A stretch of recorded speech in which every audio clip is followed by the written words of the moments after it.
Peace and love, family. Welcome to another Truth to Power Talk with your sister, Dr. Maat. Before we get tonight's show started, family, I have a few announcements to make. Family, be in the building on February the 17th from 1 p.m. to 5 p.m. at the Morning Star Baptist Church of Christ, located at 1063 West Fayette Street in Baltimore, Maryland. All right, family, we're going to have a Black History Month celebration and a Meltrek Episode 3 release party. I know a lot of you have been waiting for the release of Meltrek Episode 3. And family, it's finally here. We are finally releasing it. And you can come for free to not only celebrate Black History Month with us, but to also watch the premiere of Meltrek Episode 3. All of this is free, family. All right, all of this is free. You see on the flyer, family, we have a lecture by our warrior scholar, Baba Nwalimu Barudi, will be in the building, family. Also, family, we're going to have African drumming and dance. We're going to have prizes that we're going to give out to the children. We also have a children's activity center. Shout out to Kings and Queens Cultural Center. They will be there doing arts and crafts with the children, with the Watoto family. Also, there will be a Black business, I want to say district. On the flyer, it says vendors, but it's going to be a Black business district. Ashe, family. So all around in the space, you're going to see Black excellence, Black people selling Black products to Black people. Ashe, and our money will be circulated within our community in that space. There's also going to be a food vendor. Shout out to Chef David. All right, and his sisters, and please, sister, don't get me. It's escaping my mind, but I believe it's him and his sister or him and his wife.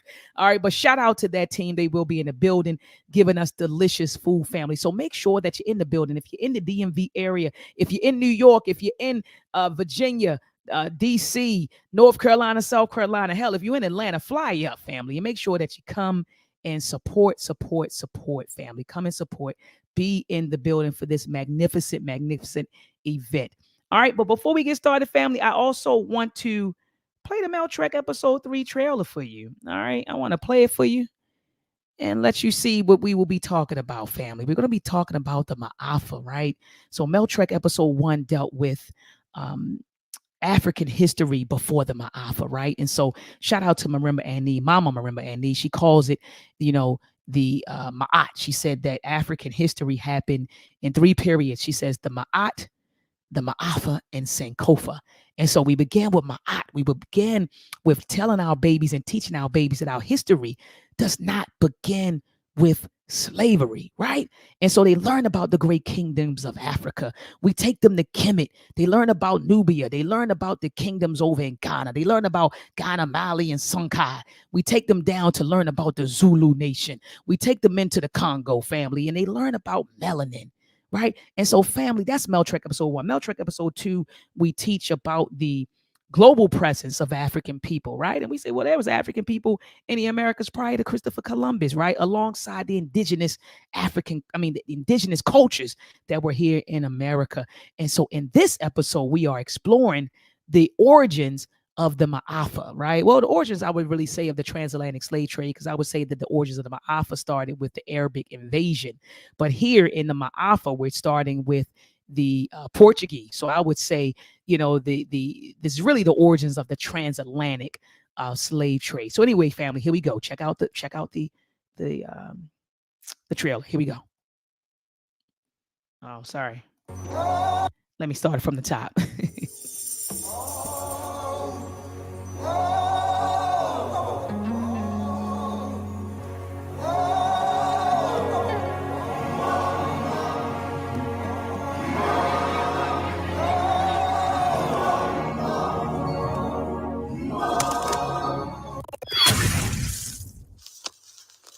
There are many films about slavery told through foreign lenses. Now witness the full story from an African perspective.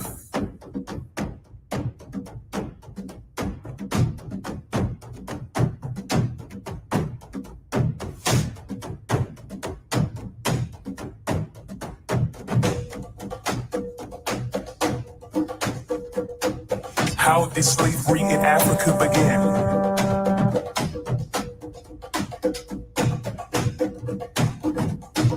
Who were the major players?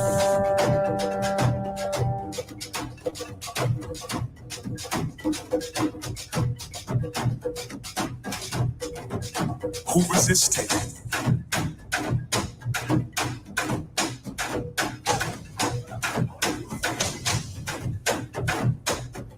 Learn the answers and much more in Meltrek, Exploring the Alpha, Part 1, The Arrival of the Portuguese.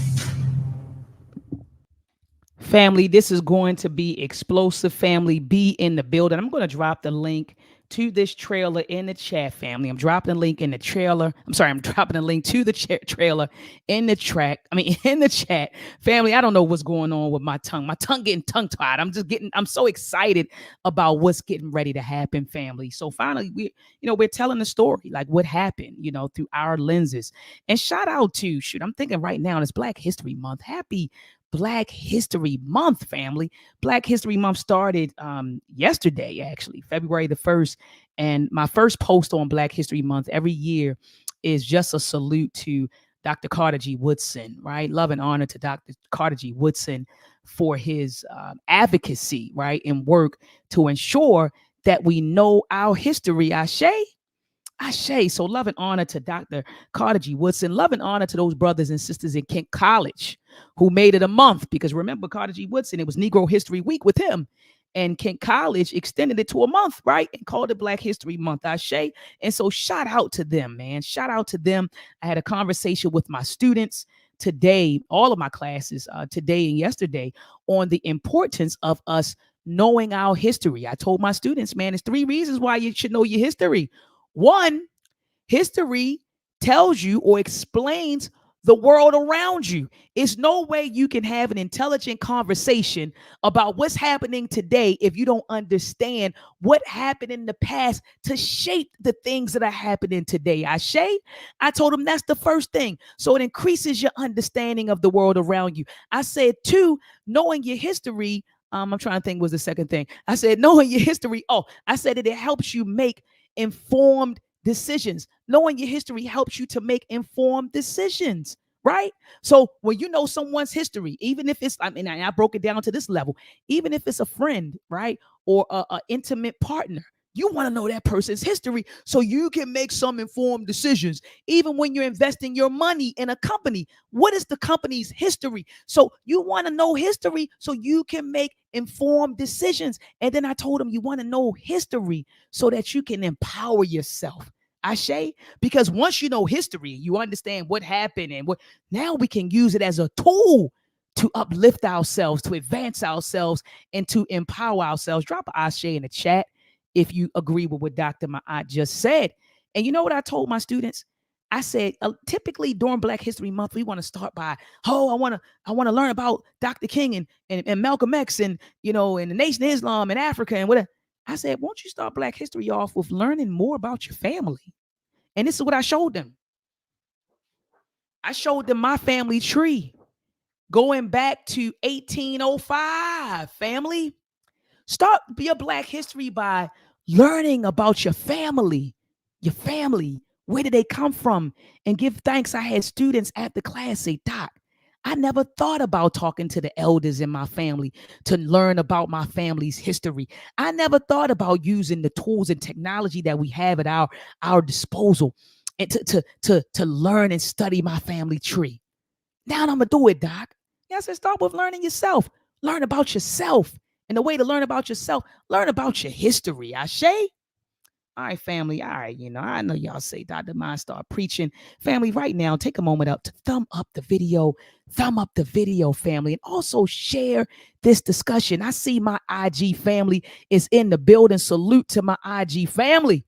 Peace and love to my IG family. I also see my YouTube family in the building. Thumb up the video, family. Share this video. Sharing is caring. We want to each one teach one. And the way to do that in the 21st century is just sharing it. So if you're on Instagram, DM this live video to your friends. If you're on Facebook, post the link. If you're on Twitter, tweet the link. If you're on IG, share it on your share it on your story. All right, let's get some more hind parts in these virtual seats. Ashe, family. So without further ado, I'm going to bring on my comrade in this struggle, Dr. Kmt Shockley. He's going to help me unpack tonight's topic. Black students are being violated. Should other groups of people educate our youth, right? And we see this happening. Black children are being violated at alarming rates. But yet and still, Black people still allow other groups of people to educate our children. Should we be okay with that? Find out in a few seconds. Let's combat and fight back with Meltrek. The war of the minds, they want control of the masses. And Common Core, they dumb us down in the classes. Without knowledge, we can't gain access. Build with the elders, take notes and write classes. We keep whining on the block, how it's gonna stop? Let's start supporting our own, make their supply drop. We buy stocks, then we buy blocks. Cause we know the truth and we tuned in to Dr. Maat. A BB to me, a BB Fahodiye. Peace to all of my thinkers, truth seekers, and truth speakers. Welcome to another Truth to Power Talk with your sister, Dr. Maat. Thank you for joining another powerful discussion. And tonight I have with me another powerful guest, but he is no stranger to the community, Dr. Kmt Shockley. Peace and Black excellence, peace and African excellence to you, my brother. How are you doing tonight? That's right. Peace and African excellence. I love that, Dr. Maat. It's wonderful to see you again, to talk to your audience. Thank you so much for this invitation. Your energy is contagious, and you just make me want to work harder for the community, for our children, for our young people. So thank you so much for this invitation. And on a Friday night, sometimes I'm tired, but I'm energized now. I'm ready. Ashe, and Asante Sana to you, Dr. Kmt Shockley, for all of the work that you're doing. I tell folks that, I stand on your shoulders. People like you, I stand on your shoulders. It's nothing but a continuation of the work that our predecessors have been doing and have been advocating for. And so I just want to take time out to thank you. I have a few of your books on my bookshelf behind me. And look, and Doc, I'm getting ready to be watching your documentary this weekend. I was trying to watch it when we were snowed in, and then I got hit with a bunch of work. But I said, I gotta plug in because you have a dynamic docu-series that is available. And I want to talk to the people about that tonight as we are unpacking this topic. Family, right now, take a moment to thumb up the video, thumb it up. Also share this video. Lastly, family, subscribe to my YouTube channel, okay? Make sure you subscribe to my YouTube channel and hit the notification bell so that whenever I go live, you are notified, family. And sometimes YouTube, I ain't gonna say sometimes, a lot of times, YouTube has been disabling the notification bell. So people have been contacting me saying, hey, I had my notification set to alert me whenever you go live, and YouTube cut it off. So even family, if you already had the notification bell on, make sure that it's still on. If you have previously subscribed to my channel, make sure you're still subscribed, because YouTube plays a lot of games, especially when it's Black voices, authentic Black voices. They play a lot of games, family. So make sure that you check your settings. Also, family, make sure that you go back into the archives and that you watch the Truth to Power Talk playlist that I have created for you, okay? Because I've had a lot of powerful discussions. I've brought on a lot of great scholars, people like Dr. Molefe Asante, Dr. Wade Nobles, Dr. Darity, Dr. Julie Yan, Professor James Smalls, Dr. Kaba, Dr. Kmt Shockley. I brought on a lot of the greats, Baba Nwali Mubarudi, Mama Yaba Rudy. So I brought them on, family. So make sure, Anthony T. Browder, Baba Browder. Family, make sure that you go back into the archives and that you check it out. I want to salute some people who are in the building right now. I'm looking right now, Dr. Kmt Shockley and Brother Steve. Peace and love to you. He said greetings from St. Louis. I see Brother Bruce Lee in the building. Peace to your brother Bruce Lee. He says peace to the oracles and architects. Ashe. I see Brother Gullah is in the building. Peace to you. I see Brother Anthony Jones is in the building. He says hotep to the family.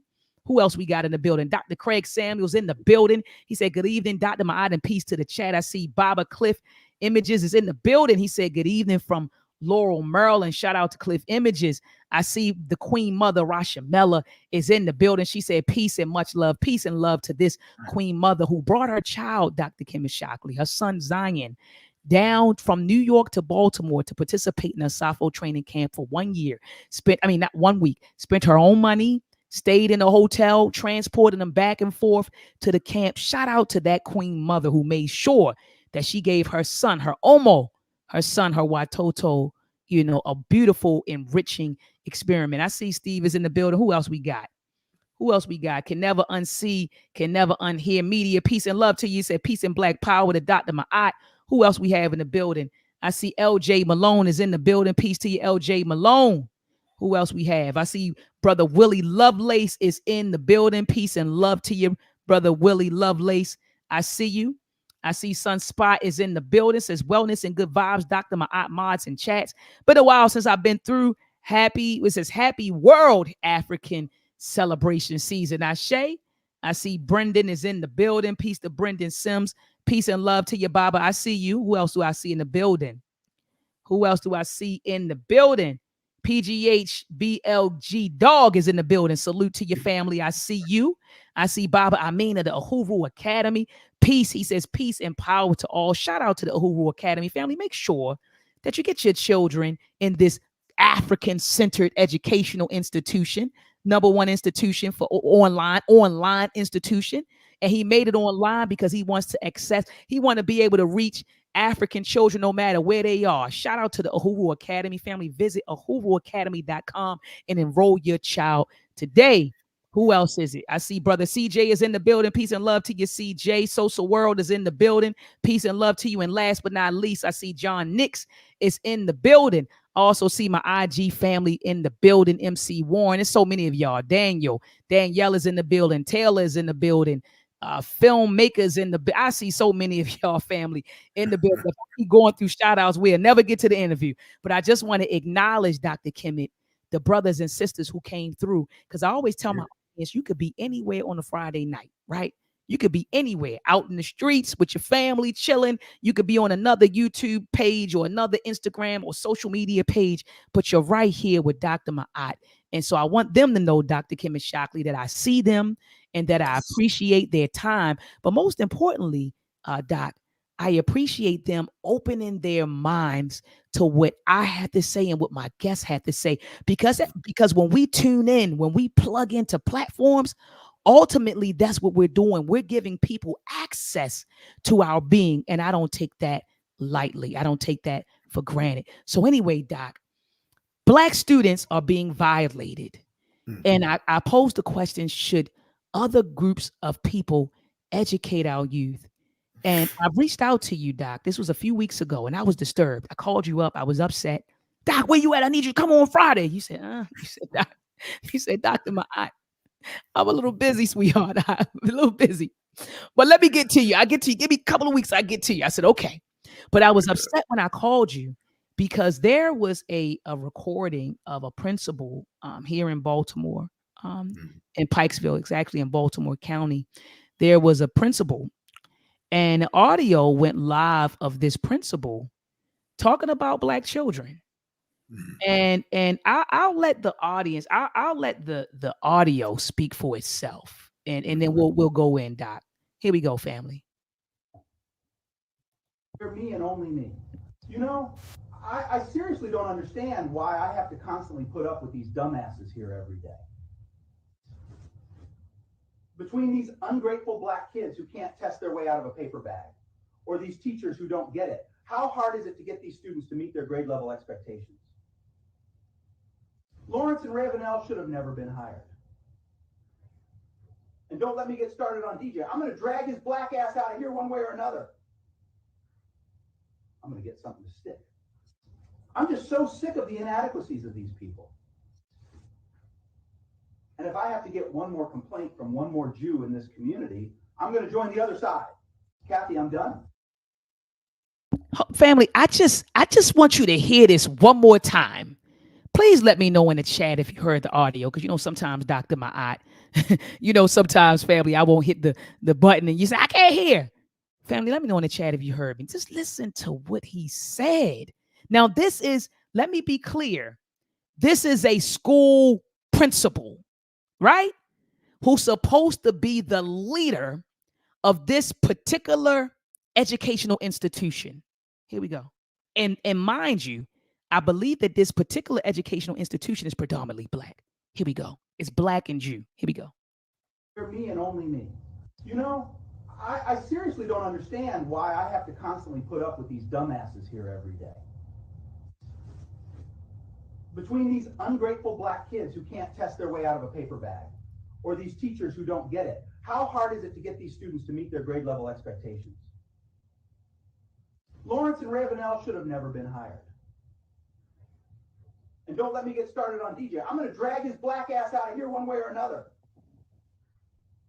I'm going to get something to stick. I'm just so sick of the inadequacies of these people. And if I have to get one more complaint from one more Jew in this community, I'm going to join the other side. Come on, family. I mean, you know, and I'm just playing this for them because I know that you have a whole docu-series that addresses this. So Doc, I know you're not surprised, right? So you had that incident that went viral on the internet. So Black folks were appalled. Of course we were appalled. And in my mind, I said, damn. And I actually went, you know, under the post that I saw. And I said, how many more incidents is it going to take for Black folks to say, maybe having other groups of people educate our children, it's a mistake? Look at this, Doc. And after you and I spoke, look at this. Texas school superintendent, right? He suspended this young man over his hair, over his locks. And he was saying that his locks, you know, his hair, they don't do long hair, but you clearly see the hairstyle that he's wearing is not, it's not long. I mean, his hair, of course, if he lets it out, is long, but it's up. It's pinned up. It's not long at all, right? But, you know, and he caught a lot of flack for doing this. And it says, look at this. Superintendent takes our full-page ad defending his decision to suspend a Black student over his hair. So hold on, Doc. Hold on, because I know you got a lot to say. So it says right here, Texas superintendent is defending the decision to repeatedly suspend a Black student. So he didn't just suspend him once, he suspended him repeatedly for wearing his natural hair in locks. Greg Poole, Barbers Hill Independent School District superintendent, took out a full-page newspaper ad in the Houston Chronicle explaining his rationale for suspending 17-year-old Daryl George. The Washington Post reports. He said being American requires conformity with the positive benefit of unity. Conformity to whose standards? Doc, I'm getting fired up myself. Conformity to whose standards? And then it says right here, he said, we have taken highly unusual step of seeking a declaratory judgment in state district court to verify our interpretation, he continued. The ad ran on January the 14th after the Chronicle published an editorial criticizing the district's actions. It says this week, George's family filed a third request for religious exemption so that he could attend school months after he was initially disciplined. Family, get your children in the Uhuru Academy. Here's a screenshot of the full-page ad that he took out, family. And it says right here, George was initially suspended in August and served an in-school suspension for violating the school dress code. The teen's family filed a federal civil rights complaint in Texas Southern District Court against State Attorney General Ken Paxton and Governor Greg Abbott in response to the suspension, claiming that the penalty violates the Crown Act, which stands for Create a Respectful and Open World for Natural Hair. It says the bill, which protects citizens from race-based hair discrimination, became law in Texas last September.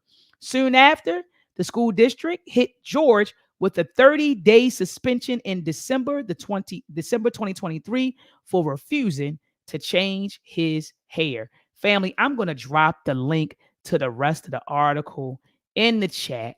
All right, in the chat, family, in the chat. All right, so that was the article, and I'm also going to drop the link to the school principal's audio so that you all can review that. Dr. Kmt Shockley, what are your thoughts about this madness that our children are experiencing in the public school system? Dr. Maat, listen, I mean, these things that you're pointing out, first of all, are extraordinarily important for us to take note of, but only because they should serve as evidence for us that if we continue to look at each baffling incident that is happening to our young people and then trying to address them, we will stay in this condition. It will not go anywhere. What Black people are going to have to do is do something that's necessary but not sexy. And that is to be proactive about putting our young people in places where they are affirmed and loved, and donate your time and your money to places where they're affirmed and loved. And there really is only one type of institution where Black children are doing well and where it makes sense for them to be, and that is African-centered institutions. So if a person, if you look at what these folks are doing, what they're doing is letting us know that there is, in fact and indeed, a war. So we're going to have to, maybe instead of using the word racism as much, start talking about the war that has been waged on us and our children every single day. So in terms of the question that you posed, who should teach Black children, Black students need as many African-centered teachers who have lived a Black experience as they can get. There's a statistic that is published in the Brookings Institute that talks about how Black teachers, that if Black students have a Black teacher by third grade, they're 7% more likely to graduate from high school and 13% more likely to enroll in college. It says that after having 2 Black teachers, a Black student's likelihood of enrolling in college increases by 32%. What this means is that our young people need for us to see what's happening and take control of the education system. So once again, what the principal said was that if this continues, I'm going to go to the other side. The principal must not understand he's already on the other side. He's not on our side at all. The principal is an enemy to Black people. Come on, and that G. needs to be understood. Now, I understand that they're still doing a so-called investigation on this, but in order for that to be an investigation, that's a white supremacist investigation, because by now they should have already fired this principal and removed him from the face of our young people because he's too out with his white supremacy. Now, let me just say one more thing. Come on, say more. I teach people who are trying to get degrees in the principalship and superintendencies and things of that nature. And it should be understood that many people who go into the principalship and who are interested in becoming teachers, because I used to teach people who want to be teachers, many of them have attitudes that I don't think are healthy for children of African descent. Not necessarily all of them, but many of them don't. And some of the ones who don't are Black.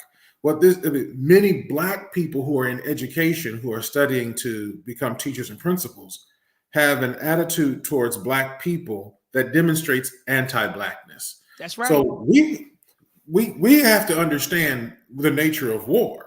So right now, I don't think we're thinking about what's happening in the context of war. I think we're thinking about it in the context of racism. It is racism. It is white supremacy. But if you're in a war and somebody does something that goes against you and your, let's say, your people, your group, you would say, that's what we expect because we're in a war. Now, what's going to be our response as a result of what you did? That's the space right there where I think Black people sometimes do a pretty good job with our voices. The place where we're getting outdone is that we're not doing what we need to do in terms of being proactive toward creating institutions, putting our children in institutions, and doing the things that we need to do so that we can protect them proactively, as opposed to the reactionary thing when they show that they are not interested in educating our young people, they don't care about our young people, etc. There's so many out there who feel that way, not just this principal, but a lot of people. And I'll pause there. No, Doc. I mean, I couldn't agree with you more. I agree with you 2000%. Let me ask you, Doc, this. What are the effects of our children receiving subpar education? What are the effects? How does that affect them? How does that affect us as a whole, right? How does that affect a society at large when we give our children, an educational experience or learning experience that isn't optimal? Yeah. What's the side effects? What are the impacts, Doc? What ends up happening to us as a result of miseducation and what I call mental molestation Mm. is we carry a historical perspective that is European centered. It's Eurocentric. It's against our own thinking. So a person can go for however many years it takes. Many people, the majority of people of African descent are in school systems getting a Eurocentric education that places emphasis on the importance of understanding European history and no understanding of understanding African history and understanding who we are as people of African descent. So you have a historical perspective that warps you into thinking of yourself the way that they're teaching us, which is a side piece to the main players in history, which are Europeans. So you end up going against yourself. The other thing is that it promotes a negative sense of cultural identity when we're miseducated.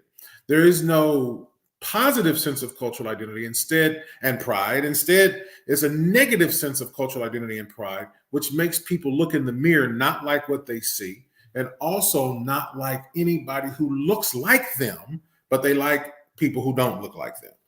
So that may manifest, in things like when you go into the grocery store or go to get customer service, you might see a Black person treating a white person with all kinds of love and affection and yes, sir, yes, ma'am, how can I help you? And then treating you like just another nigger, came into the store. So it's not that important. We treat each other with a sort of familiarity, but sometimes also contempt that I think causes us to go against each other. I think the other thing that happens is that just you don't know how to critically think. So when you're taught by someone who doesn't love you and doesn't care about you and doesn't have your community at heart, you lose the opportunity to gain an understanding of how to be a critical thinker.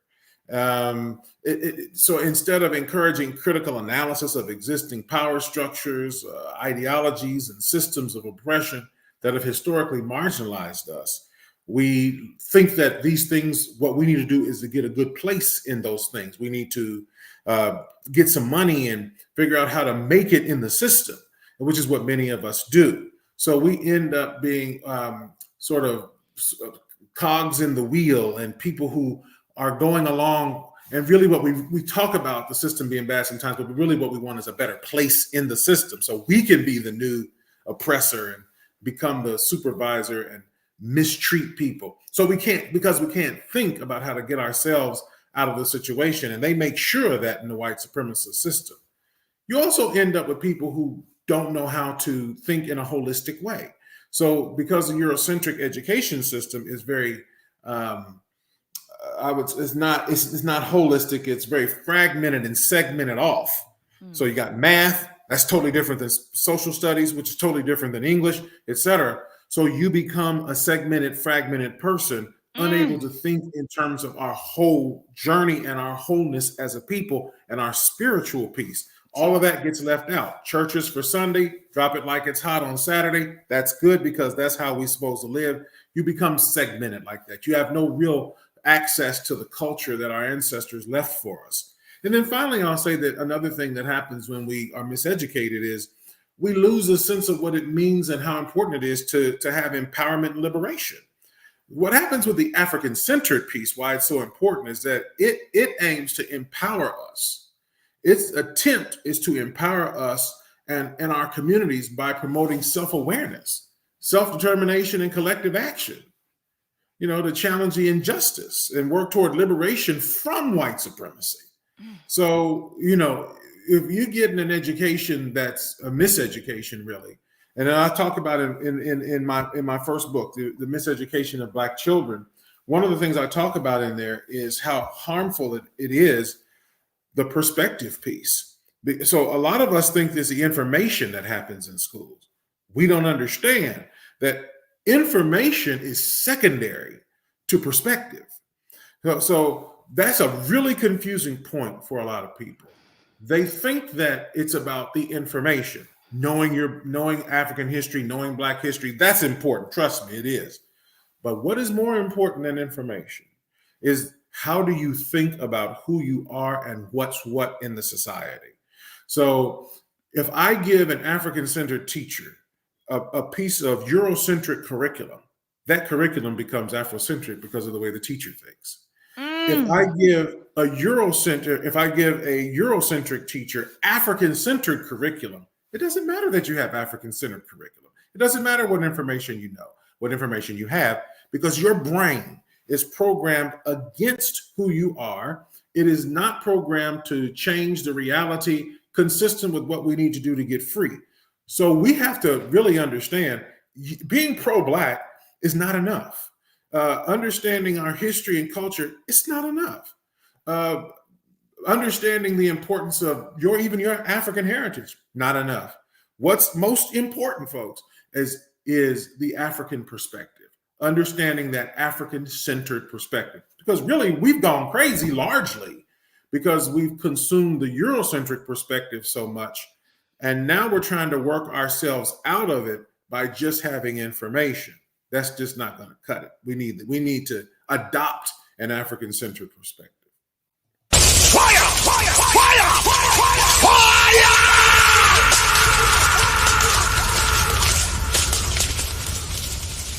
Oh my goodness, Doc. I mean, that was phenomenal.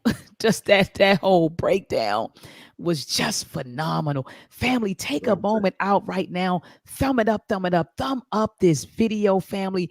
Thumb it up. Also share this video on your social media platforms. Also, family, subscribe to the YouTube channel. Family, Dr. Kmt Shockley is dropping so much jewels. Doc, I gotta say this. It's nothing like hearing a Black man speak, an African man speak, man. Like Tom over here, like, speak your speech. And so hold up, I had this sound effect ready. I had this sound effect ready for you. Hold on, I think this is it right here. Hold on. Oh, no, it's not. All right, now. Is this one right here? Speak your speech. Speak your speech.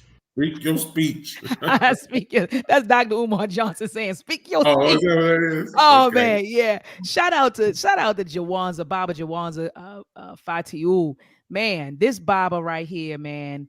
When I say I think that this is my number one fan, Dr. Kmt Shockley, I promise you. It used to be Brother Tivolo. I think he didn't took Brother Tivolo's spot. This brother, every time I see him in the community, man, he's like, I watch all of your shows. He's like, I think he's a truck driver. I believe so. And he's like, when I'm out, I pop you on and, and I listen to you, and he'll tell me what my topics are, what we talked about, who was on. He's like, so I know he's really listening. He's not just saying this, he's listening. And tonight he actually commented and he was able to join us live. So families in the chat room, just shout out to this brother right here, Baba Jawanza Fatiu. Peace and love to that Baba. Baba, I see you, man, and I appreciate you, man. Love you. Much love, sending much love your way. Doc, I want to share this documentary. Shout out to brother Wendell Dean. He actually just did a documentary. Well, this is a trailer, and it talks about hair discrimination. I'm gonna make sure that I drop the link to this in the chat. Here we go, family. Here we go. 1 minute. Here we go. Hair discrimination is not quite what Black people are experiencing. It is Afrophobia. When we wear our hair, we're making a political statement. Okay? So the way we wear our hair, we're making a political statement. I would even expand that to say, or extend that to say, that you're also making a cultural statement as well. And I went out with my grandmother, a woman of tradition, and fearful for me, she asked me to go back. She couldn't walk with me with an afro. The reason, of course, was her fear. What an afro signified. What it would do, how I would be harmed. The United States has built so much of its public persona on being just and being, the world's big brother. But America has such a rich history of subjugating people of color. And for America, it's very much like, well, why don't you get over it?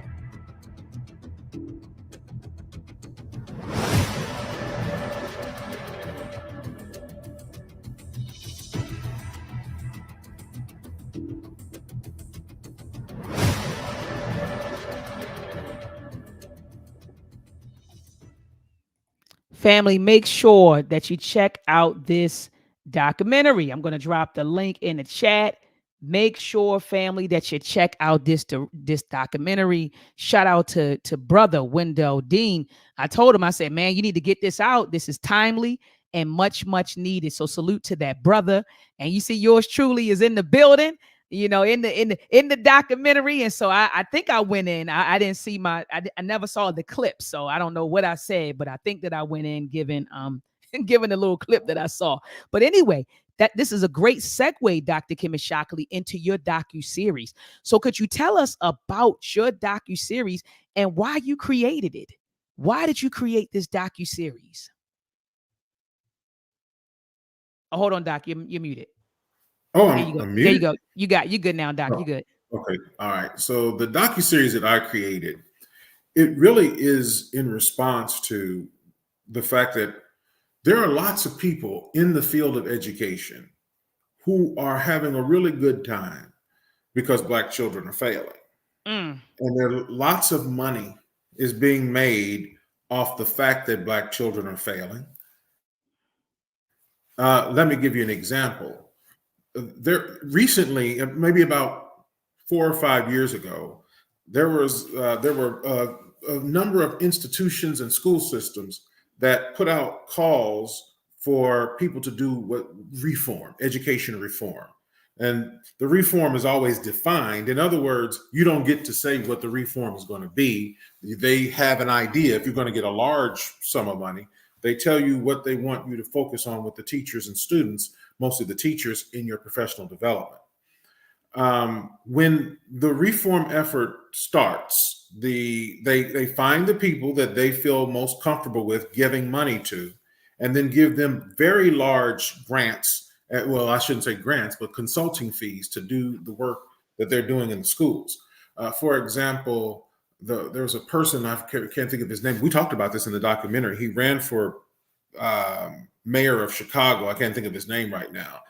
But he got somewhere around $1 million to do some professional development work in Chicago around professional development for, quote, helping Black children in terms of achievement gap and using professional learning communities and all this kind of stuff. But at the end of the day, what happened is that the children in Chicago public schools, a large number of them Black, got nothing. Their scores didn't improve, nothing improved, but he walked away with him and his cronies, but lots and lots of money. So what we're understanding is that if Black children start doing better, that kind of creates a problem. That's the reason why when Black students started doing better on the SAT, they changed the SAT. The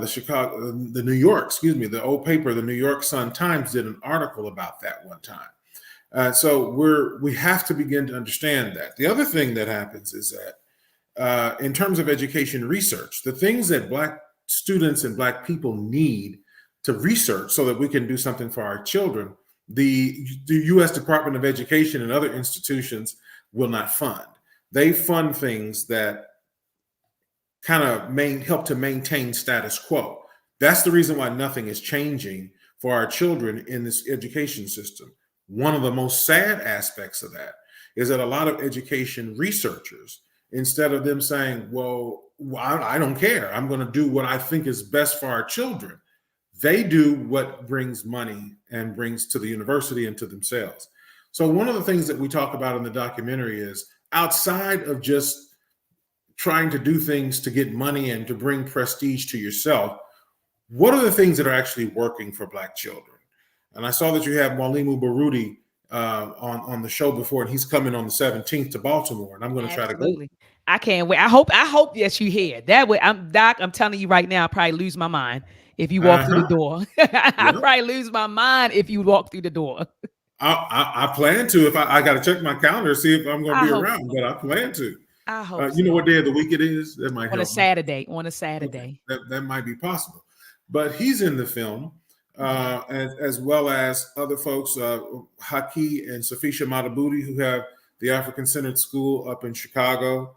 I have a brother who has an online academy as well, who is out in New Orleans, Louisiana, Samori Kamara.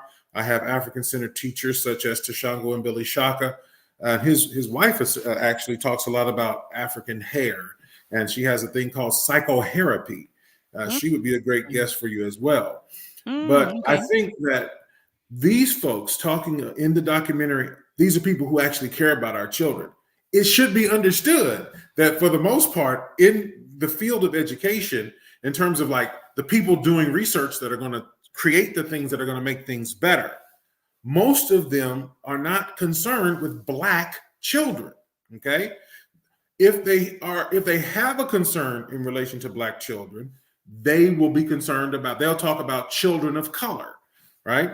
And so what's true for so-called children of color, those things are all different. But what Black children need, hardly anybody wants to talk about. So the documentary talks about that. We also talk about the things that are happening to Black children in schools. There's a person in the documentary that we have a video of who kicks a Black child in the head. We have another teacher who made a Black child pick feces out of a toilet. And she said she did that because he needed to learn how to deal with plumbing. There's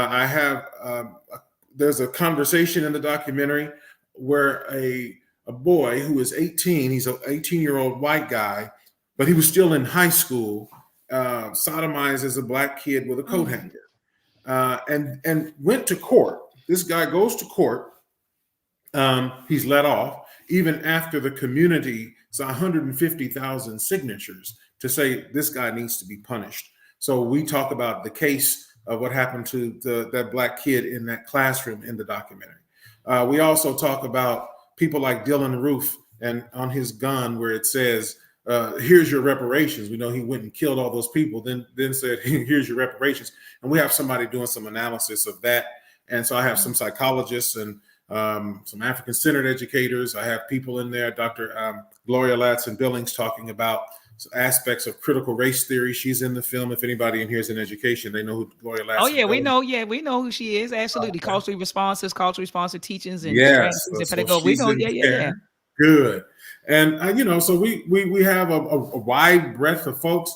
We also talk about special education. I have Dr. Joy Banks, who is a special education guru, who talks about how Black people can help themselves in relation to what's happening with our children in special education and what empowerment Black people can, what will empower Black people whose kids end up being referred to special education, and how you can keep yourself and your kids safe. And so she gives some really good ideas about that. There's Dr. Joyce King is in the documentary talking about how we can use policy to help our young people to move. That's why it's a lot of folks. That's why it's 5 episodes, and you can watch it for free on Tubi. It's called Cultural War, Focus on Black Youth. It's also on Amazon Prime, but you have to pay $8 even if you have a Prime account. I'm paying $8, Doc, because I don't want to see no commercials. I'm paying. I want to just look at it and just go in. Yeah, shoot, I pay $80 to watch this documentary. It sounds phenomenal, and you put together the right minds to tell the story. And I understand that you couldn't get everybody in it, right? Some people may say, "Oh, Doc, why you call me in?" But you did what you could, Doc, and you pulled it together, and you have the best minds in the community to talk about this. You said cultural war, focus on Black youth. Matter of fact, let's play the trailer, Doc. Here we go. Yeah. Let's play the trailer. Let me see. Here it is. Let's play the trailer. Here we go, family. Y'all make sure that you head on over to Tubi.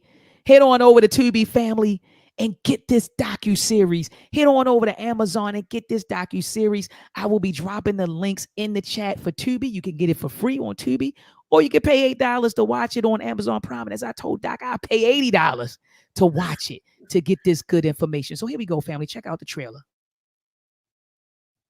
Have you noticed that the attacks are focused on who gets to control the minds of our young people? Have you been thinking about or worrying about all the crazy things you've been seeing? Florida is where woke goes to die.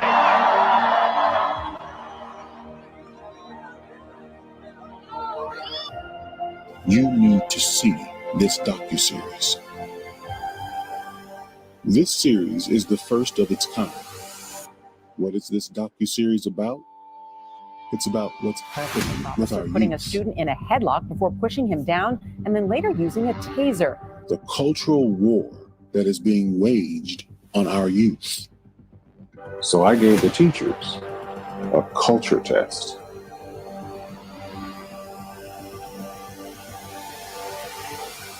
I actually had African American studies. I don't remember a thing because she didn't teach us anything. So flipping that test over, looking at it, I felt completely defeated. Oh my God. It was like I put my pencil down, y'all joke. I like to make humor out of my pain. I'm not even getting a pencil, and I meant that because I felt defeated. It's just not talk. For the very first time ever, KMT Productions has brought together some of the most important thinkers, teachers, activists to focus specifically on learning about what is really going on in our communities and how to solve problems with a focus on our youth. We use discussion, illustrations, animation. We talk to the youth themselves. We stop at nothing to bring this to you for the very first time ever. When you're finished watching, we will know what is happening with our youth and how to address these issues. We have a game too, it's like the why game, and we ask why. We try to get, the goal is to get to 7 whys. And I'll ask them why and we'll do the research. They'll ask me why and do the research, because asking why is one of the most important questions to us. And oftentimes I try to encourage parents to try to stretch for the whys, try to get to those. We also play the what if game. And these are, games that seem real simple, but the what if game is like, what if somebody were behind that bush? What would you do? What if you get lost in the supermarket? Giving them scenarios that they can work through. And then we do role play. So we might even have them act out some of these scenarios. The key thing is I'm trying to build critical thinkers. Everyone asks, well, how are you all able to get children to do physics problems? This is our curriculum. This is Potential Genius that we start in preschool, Jiri So Volume 1, Benny So Volume 2, and Bolo So. By third grade, if you follow this curriculum, children are able to do a calculus problem. They're able to compute speed. How do you do it? From Marcus Garvey, we learn reciprocal operations. In preschool, you teach your 5s, your 10s, your 2s by exercise. You do it by multiples. So you start with your 5s, with multiplication and division, kindergarten. Once you learn the rubric, here you go to the Dogon again. Patterns and relationships. Now you can do 5s, guess what? You can do 10s because you have the rubric down. You look at the patterns and relationships. So by third grade, multiplication tables have been mastered. And once you learn addition, subtraction, multiplication, division, which is basically the same as addition, subtraction, then you can do calculus. We don't hold back. We do reciprocal operations, and children learn it and understand why they're doing it because they're applying it to engineering. Well, you must know about Imhotep, the great African thinker and engineer, philosopher, doctor, and humanitarian. Imhotep was born in Kemet and was the advisor to the great Lulu Soser during the Third Dynasty, 2686 to 2613 BCE. He was the first physician, writer, engineer, and architect. Imhotep's knowledge of engineering and architecture are evidenced by his role in the construction of the pyramid at Saqqara, which is also known as the Step Pyramid. His knowledge of medicine and healing are evidenced by his writing of the oldest book on surgery, which described 48 different injuries and how to treat them surgically. He was also the first multi-genius in recorded history. Now remember, he was a math scholar, a doctor, engineer, and architect, among other areas of expertise. Was Imhotep the only Kemetic doctor? No. From what we know, the people of Kemet created the concept of medical schools and trained other people to be doctors. They are upset about a perception of critical race theory. That's not true. Now let's go back to the first thing. What is it? It is a way to explain disparity and inequality. And it's something we've always done in this nation. We have tried to explain racial/ethnic disparity and inequality. From 1619 to 1954, our explanation was biogenetic. These people just not that smart. We measured their little heads. We know what their brains look like. They don't have enough bumps or whatever on it. They're just not smart. And we literally instantiated this notion by World's Fairs and World Expositions, where you'd have an exhibit of the, quote, best people who were, quote, Aryan or Nordic, blonde, blue-eyed, to the so-called worst people who are from the continent of Africa, particularly South Africa. The kids seem to recognize a major shift in their own learning when they switched from a regular public school to a school with a Black culturally centered focus. I think we want to be pushed more. A kid didn't really understand it. They either be like, whatever, and do something and go to the rest of the class, or yell at the students, like they yell, like just because the kid doesn't understand. But now, like, literally they take it calm and then they go to each step of everything with you. Everyone needs to see this film, especially if you feel concerned about what is happening with our young people. Texas is now recommending no longer using the term slavery. They would rather use the term involuntary isolation. How does that compare to slavery, the Ma'afa, and the Black Holocaust? They're diluting this issue. That's the cultural war that we have to fight. Police say an 18-year-old man dressed in tactical gear and protective armor opened fire at a grocery store in Buffalo just hours ago, killing 10 people and wounding 3 others. Police say most of the victims were African American and the gunman is white. 10 African Americans killed at Top Supermarket in Buffalo, New York. The shooter's note to African Americans: here's your reparation.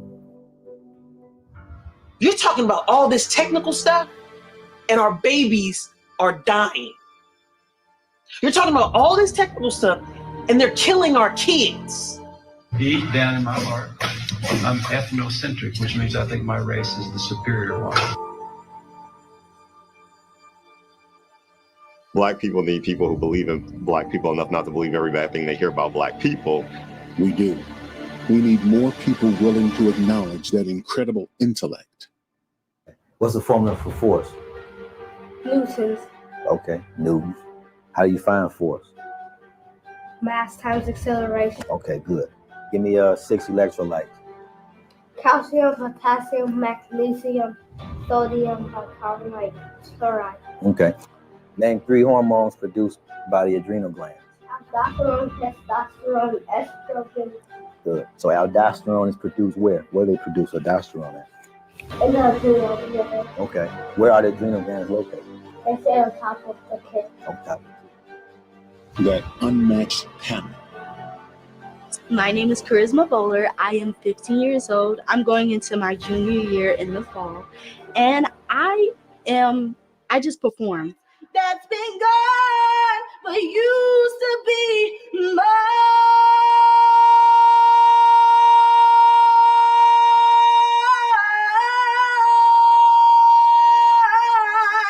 They used to be mine.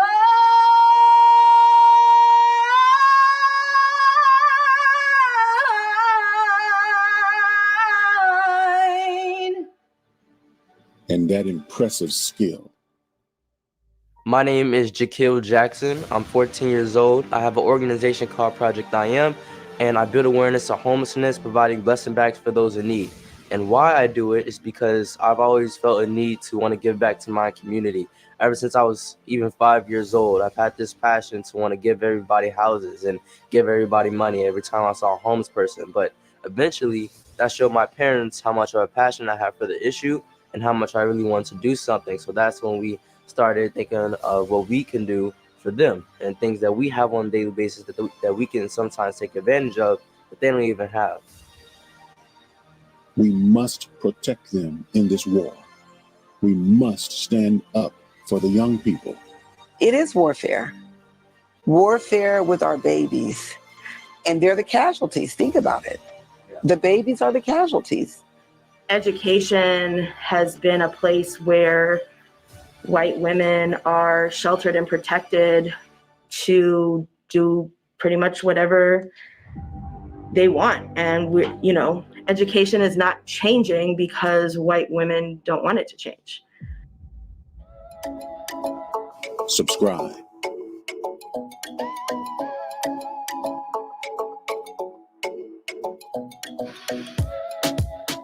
Support.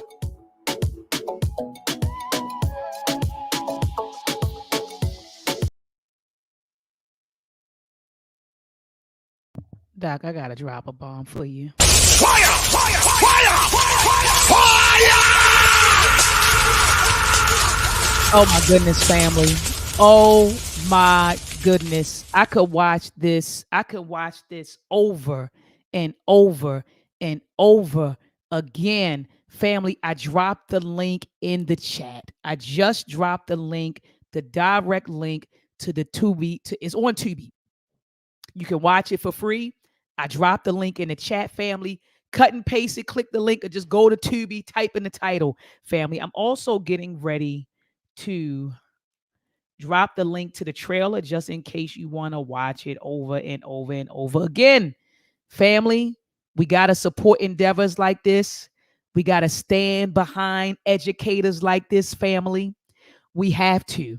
We have to put our money where our mouths is. We got to put our time and energy, right? We got to put our time and energy up. Not just the money, but the time and energy.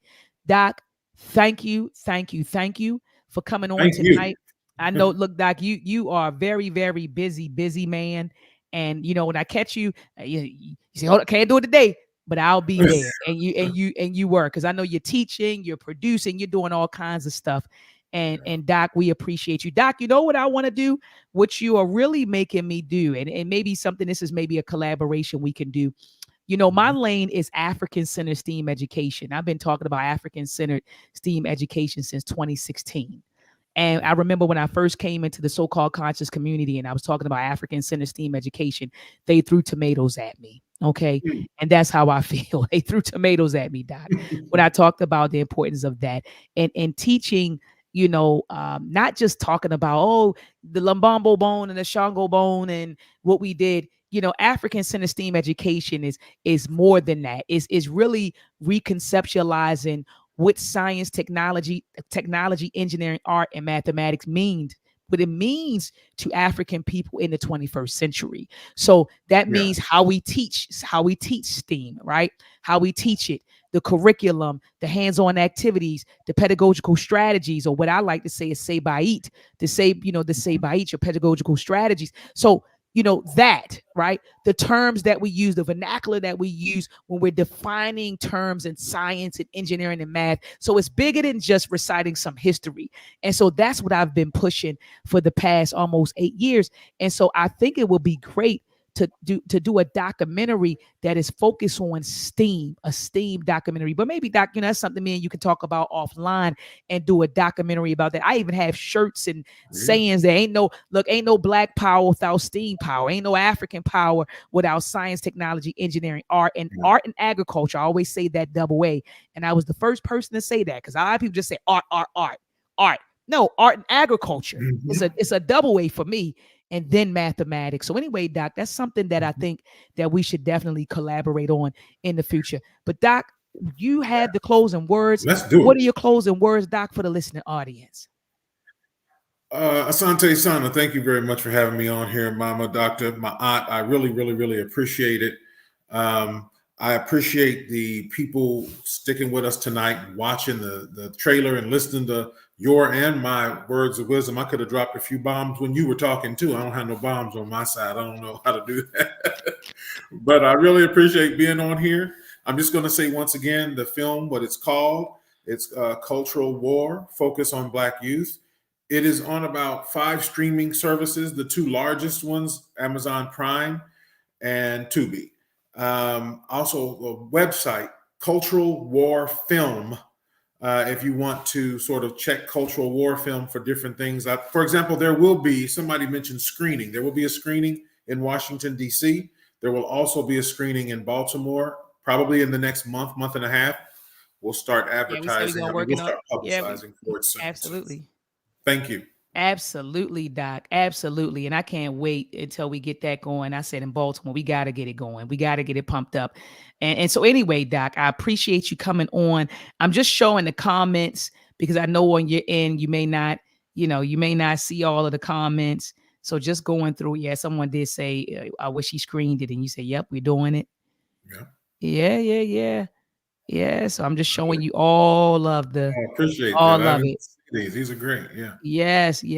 So just the comments, Doc. I just wanted to make sure that you got your flowers. So one looks, Sister Marcia Pender. Shout out to this sister, man. This is a warrior. I mean, she homeschools her children, but not only does she homeschool her children, she homeschools other children and teach other people how to homeschool their children. Community homeschools. We need it. We need it. Yeah. So shout out to this sister right here. She said she's definitely going to be watching. People said that it was beautiful. Awesome. And she asked just now, she said, what is the name of the film again, Doc? Could you repeat the name of the film? Cultural War, Focus on Black Youth. It is very, very easy to find on Tubi and Amazon Prime. Very, very easy. It comes up pretty easily. Bruce Lee said he watching it tonight. Shout out to the Queen Mother. She threw it in the chat. Uhuru Academy said, great interview, family. Make sure you get your children enrolled in the Uhuru Academy. Head on over to uhuruacademy.com. Even the Uhuru Academy said they're getting ready to watch it. They said it was beautiful. They please said share it with others too. Yeah. Yeah. We say, Doc? I was just saying, please share the link with others once you get the link for the film. Absolutely. Black people really need to see it. That film is not, it's not, I'm not just looking for accolades. I'm actually looking for Black people to win. Come on. That's what it's about at the end of the day, Doc. Yeah. It's about us winning. Sister Marcia Pender says she found it. Can't wait to watch it. The Queen Mother, Rasha Mellis, said, I'm going to watch the film this weekend. Sister Tiffany said, we appreciate you, brother. And Sister Marcia Pender said, my daughter, Taryn, is currently working on the documentary on Steam right now. Ashe. And it says, okay, so here we go, Doc. So appreciate it. Yes. Family, thank you so much for tuning in. Doc, I'm going to let you go because I'm going to make a couple of announcements before I jet out. So peace and love to you, Doc. I will be in touch. Peace and Black African excellence. African excellence. African excellence. Ashe. Peace to everybody. Peace. Have a good weekend, Doc. Take care. All right. All right, family. So make sure that you're in the building, family. Make sure that you're in the building on February the 17th. I'm going to show the flyer again. Make sure you're in the building on February the 17th. All right, February the 17th at the Morning Star Baptist Church of Christ, located at 1063 West Fayette Street. We have with us Baba Baruti. He's coming through to give us a lecture on Kebuka, remembering the middle passage through the lenses of our ancestors. We'll also be celebrating Black History Month, and also doing the Meltrek episode 3 premiere. So we're going to be premiering Meltrek episode 3, family. So be in the building. It's a free event. We're going to have African drumming and dance and games and prizes and Black business vendors all over the place at Kids Activity Center. So make sure, family, that you're in the building. And before we go, let me give you a sneak peek, man. Oh my gosh. I probably shouldn't do it. I probably shouldn't do this, family, but I'm going to give you a sneak peek just because you sat tight with me. When I say, I don't know if I should do it. Hold on, y'all. The team might get me like, Doc, you letting people see it. I just want y'all to see. They're going to be saying stuff like Sankofa during the, hold on, y'all. Let me give you a sneak peek. Let me give you a taste of it. Let me give you a taste. Hold on. Let me give you a taste. The team going to say, man, Doc, you always looking out for your supporters. Yeah, man. And I tell you, people going to be using this film to teach. Hold on. All right. Let's see. Oh man. Whew. It's gonna be one scene where he's talking to the Orishas. Man, the Orishas, because they invade the village. Hold on, guys. Oh my gosh, here we go. Oh, phew. Man. My village is being attacked and destroyed. I have to save my people. I will go to the Orishas for guidance.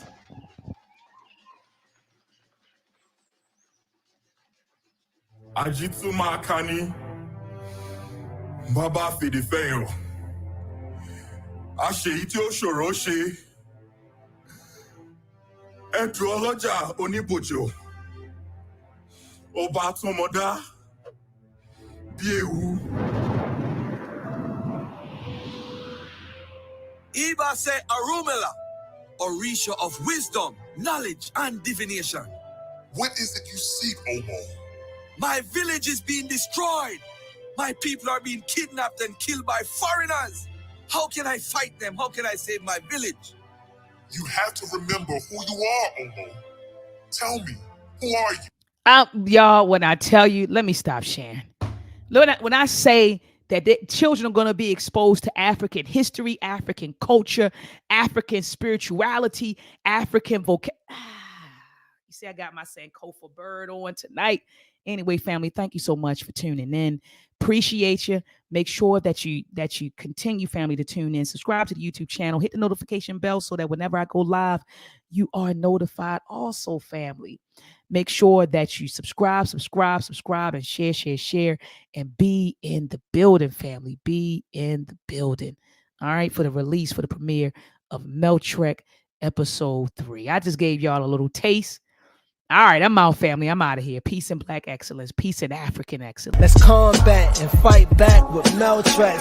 The war of the minds, they want control of the masses. And Common Core, they dumb us down in the classes. Without knowledge, we can't gain access. Build with the elders, take notes and write classes. We keep whining on the block, how it's gonna stop? Let's start supporting our own, make their supply drop. We buy stocks, then we buy blocks. Cause we know the truth and we tuned in to Dr. Maat.